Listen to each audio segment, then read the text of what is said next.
Okay, this is part 2. I'll be talking about things to look out for to try and date your glasses that are not just to do with the marks on the base. So here we have a small glass, and there's a lump on the rim right here. It's actually quite pronounced, and that's a sign of a handmade glass. Basically, they would cut. This would be more of a spherical almost shape, and then they cut around it with shears, and the last bit, I think they don't cut, they sort of snap it off for some reason.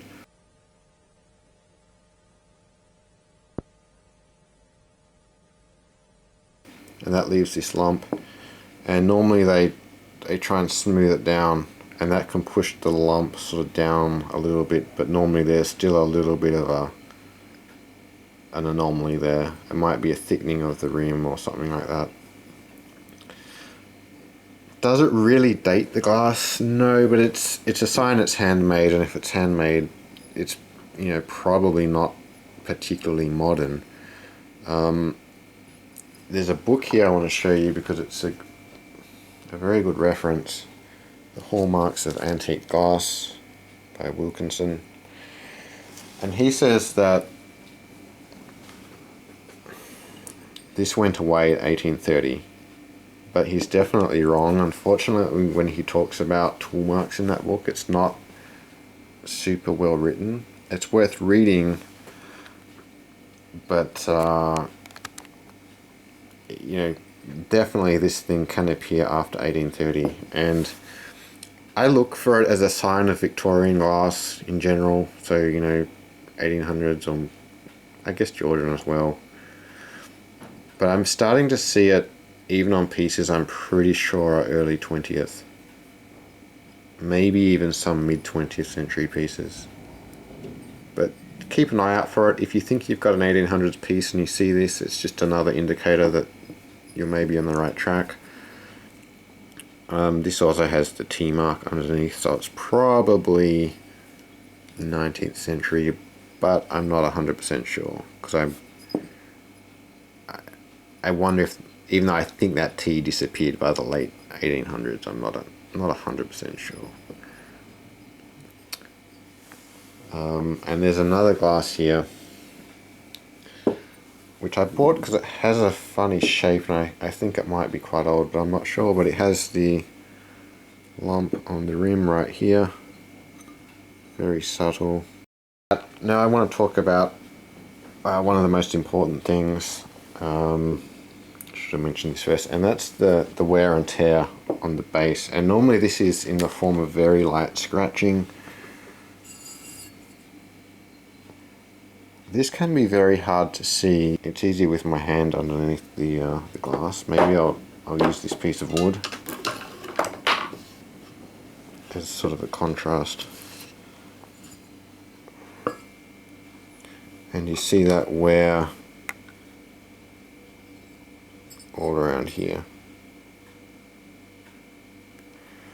And surprisingly, even though it doesn't look like a lot, it takes many years to build this up, many decades.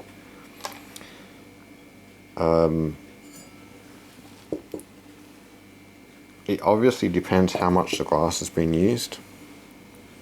This one is an older glass. There's not quite as much wear, but you can see it. It's a bit more spread out on this one, around here, and around there. It's just that very light scratching. And sometimes the best way is to hold it up in front of an artificial light and just look through. You see that wear rim. And you'd think all glasses probably have this, but you look at a modern glass and you just won't see it. It just takes a very long time to build up. I mean, this glass is well over 150 years old. And, you know, it's only got that relatively minor amount of wear, but it's a key feature. And as we go through, you'll see less and less of that. I won't dwell on it, but it's a very important thing to look for. The other thing is color. If you look at a fairly modern piece, this is like a probably 1960s piece. Often the color is absolutely crystal clear, like absolutely colorless. But you look at the older pieces, I'm not sure it's going to show up too well. These two are kind of good examples. They're somewhat discolored. There's a bit of a yellow discoloration. I think that's just from impurities in the glass making chemicals. And sometimes you get a slightly, it's hard to tell, but it's, let me try and, I'll put the modern glass in here. And this one has a slightly purpley blue tint.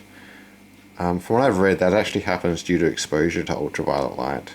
So if you've got your glasses sitting on a sunny windowsill or something, they'll get this effect, which you probably don't want.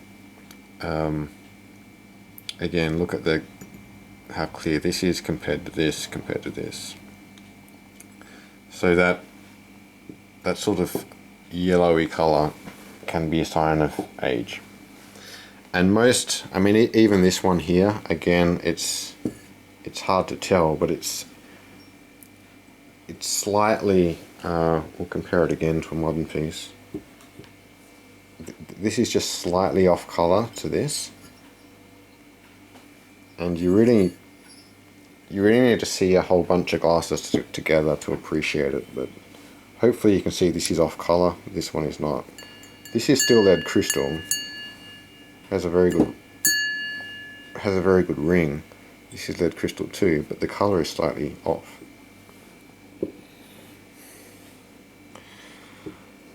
So that's color.